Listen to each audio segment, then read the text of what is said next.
Kung ano at sino ang mga magulang, ganoon din ang mga anak. Kung ano ang kinalakhan, iyon din ang patutunguhan. Pinaniniwalaan natin ito katulad ng pinaniniwalaan natin na minsan hindi natin matatakasan ang lupit ng kapalaran.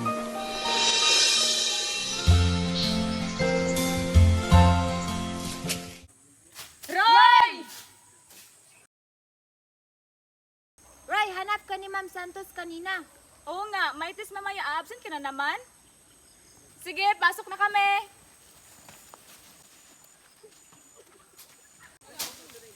Nay, kailangan ko talagang pumasok mamayang hapon. Aba, alam mo namang hindi tayo babayaran pag hindi natin ito tinapos, di ba?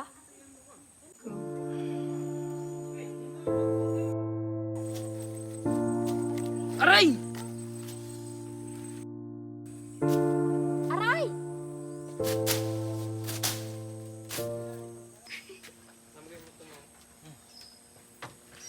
Aray! Akala ko ba hindi masakit? Mabuti na lang pala. Walang pambili si nanay ng sapatos para sa school mo. Kasi, sigurado, masakit magsapatos kapag marami ang sugat ang paa mo. Tama na yan. Halina kayo. Kumain na tayo. Okay po, Inay. Wow, sardinas! Ang sarap naman yan! Ako din! Uy, dahan-dahan lang kayo sa pagkain. Baka Okay po, mabalimutan kuya. kayo. Kita mo na, Roy, kung hindi ka nagtrabaho kanina, walang ganitong makakain ang mga kapatid mo.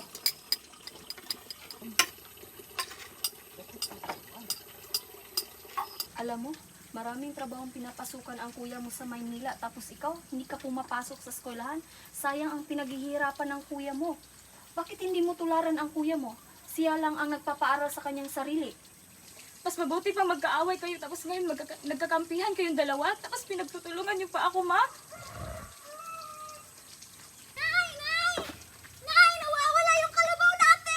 Baka nakawala lang yun sa lubid. Kuya! Sige, hanapin natin. Kuya!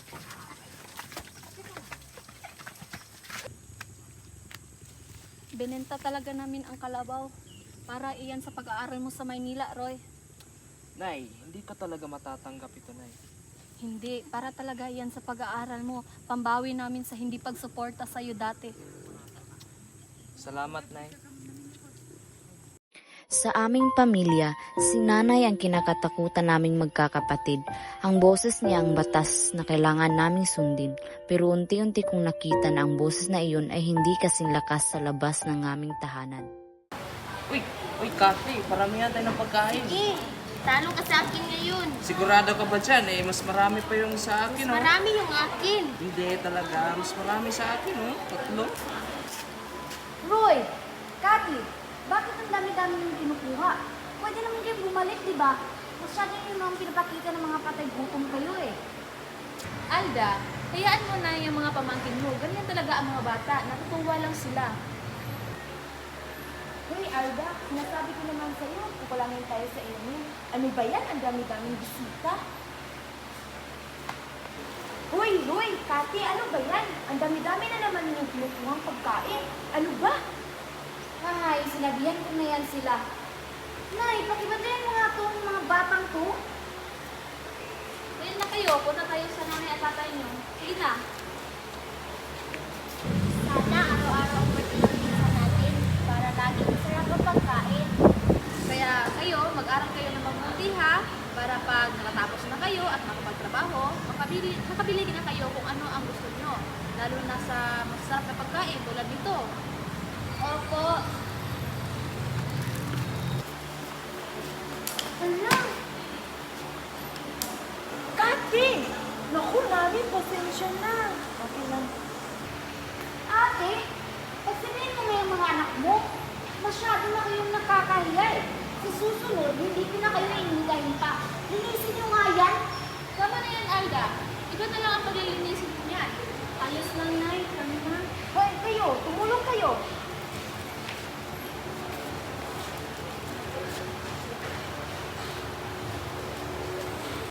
Ang yayabang nila. Mga walang respeto. Parang kinalimutan na nila ang sakripisyo ko sa kanila dati.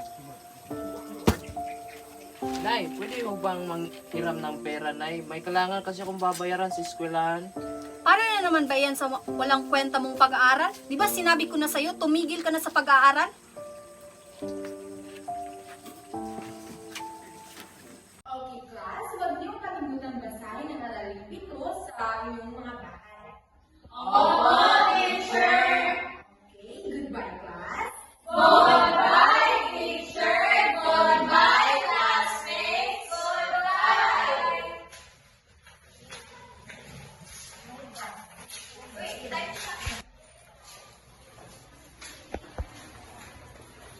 Roy! Ikaw na naman ang nag-top 1 sa exam niyo, ha? Galingan mo pa para pagdating ng graduation niyo, ikaw yung magiging valedictorian. Salamat po, teacher.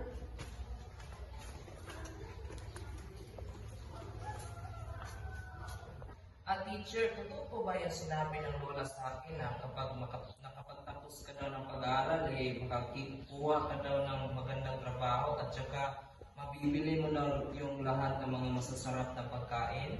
Oo naman. Iba kasi yung sinabi ng nanay ko mas mahalaga po daw yung pagtatrabaho dahil dyan namin kinukuha yung pagkain namin sa pangaraw-araw. Tama naman ang nanay mo dahil magsasaka siya, kaya meron kayong mga pagkain sa mesa araw-araw.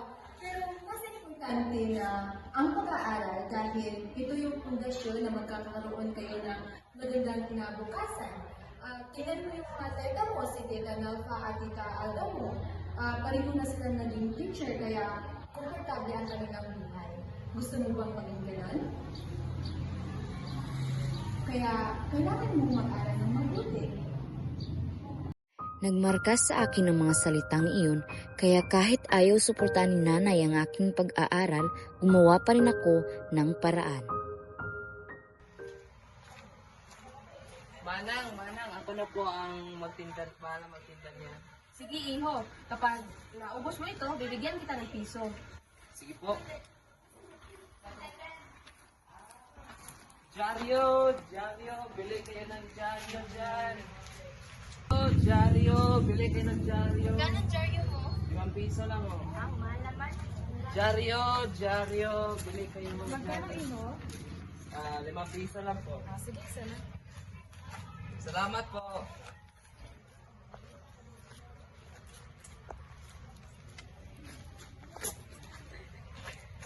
Nagsumikap si Roy sa pagbebenta ng kahit ano-ano para sa kanyang pag-aaral hanggang sa Parang wala naman siyang sakit. Kaya nga, kaya tumulat namin na mabalitaan namin na nangyari kay Manang Pipi dahil isa siya sa pinakamalakas sa amin. Dahil, hindi ko bang dalhan si Rose nito? Bawal mag-uwi ng pagkain na galing sa patay, ha?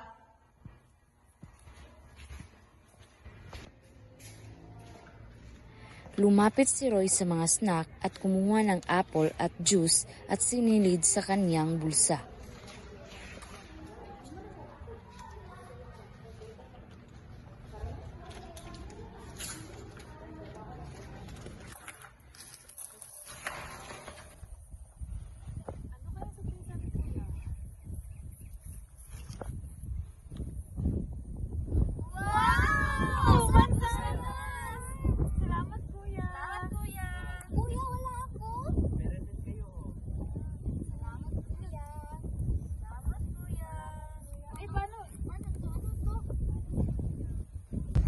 Kapag malaki na tayo at makapagtapos din ng pag-aaral at pati kayo makahanap ng trabaho, mabibili nyo na ang lahat ng gusto nyo katulad nito.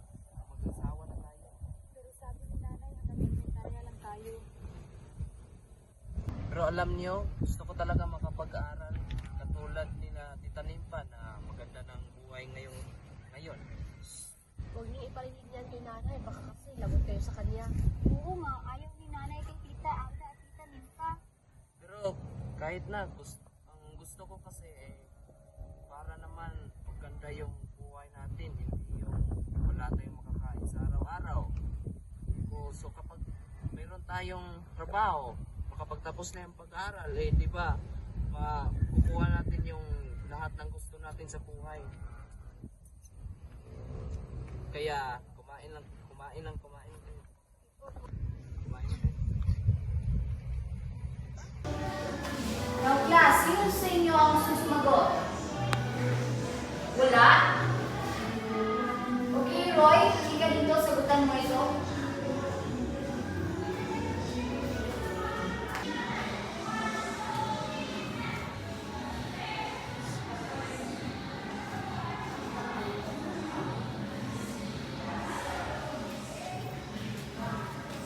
Magaling. Kapag nakapag-aral ka, makukuha mong respeto ng mga tao. Unti-unti kong nakita yon, kaya lalo kong sinipagan at pinagbutihan sa pag-aaral. Roy V. Basa, first honorable mention. He will be accompanied by his parents. Miss Basa,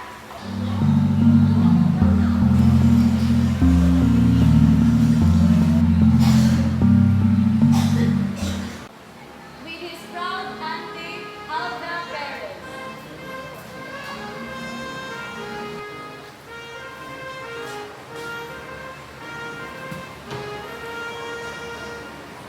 Roy V. Basa, first honorable mention. Alam kong hindi kaya ng aking mga magulang na pag-aralin ako sa high school. Pero naglakas loob ako at naghanap ng paraan para maipagpapatuloy ito. Bakit parang tumataas ang presyo na yan? Ang mahal naman. Excuse me.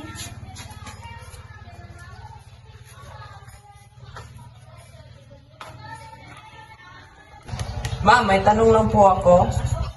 Totoo ba itong nakapaskil dito? Kasi gumagraduate kasi po na isang valedictorian. Ibig po ba sabihin ay isa akong scholar?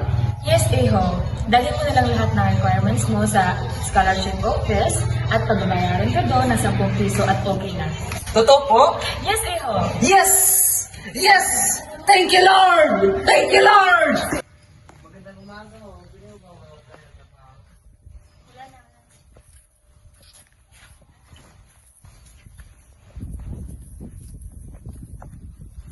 Magandang umaga. Magandang umaga.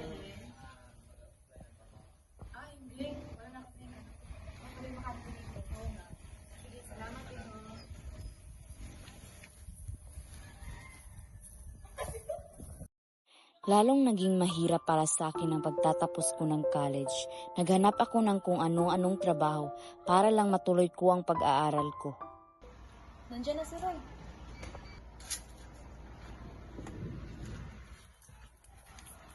Ito na yung reaction paper mo. Salamat ha. Yaran na.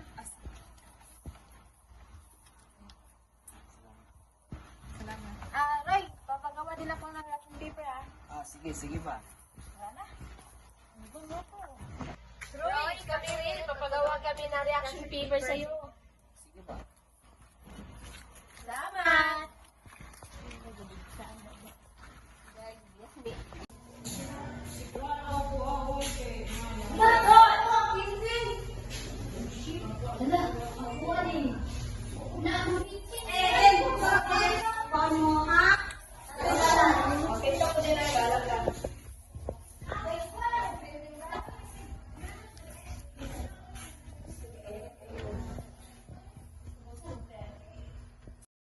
Ako ay nagsumikap sa lahat ng bagay.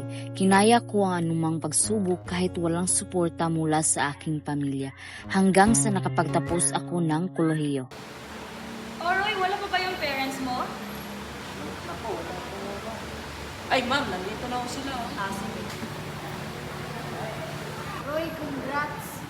Salamat po, tita. Nay, pumunta ko yung kumalapit sa stage mamaya, ha? Roy, hindi kami aakyat sa stage mamaya. Kayo yung magsasabit sa akin ng medalya, eh. Tingnan mo naman ang mga suot namin. Nakakahiya. Roy Basa, Department Special Awarded. Best in Science, Best in Math, and our class valedictorian.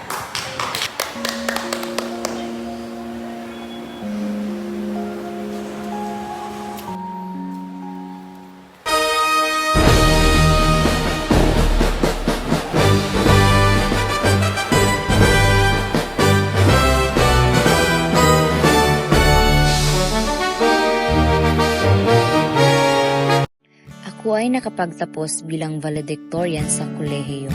Hindi biro ang aking pinagdaanan sapagkat kahit ang sarili kong mga magulang ay hindi ako kayang suportahan.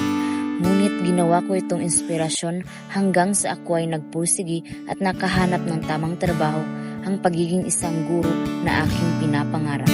Ngayon ay nakamit ko na ito.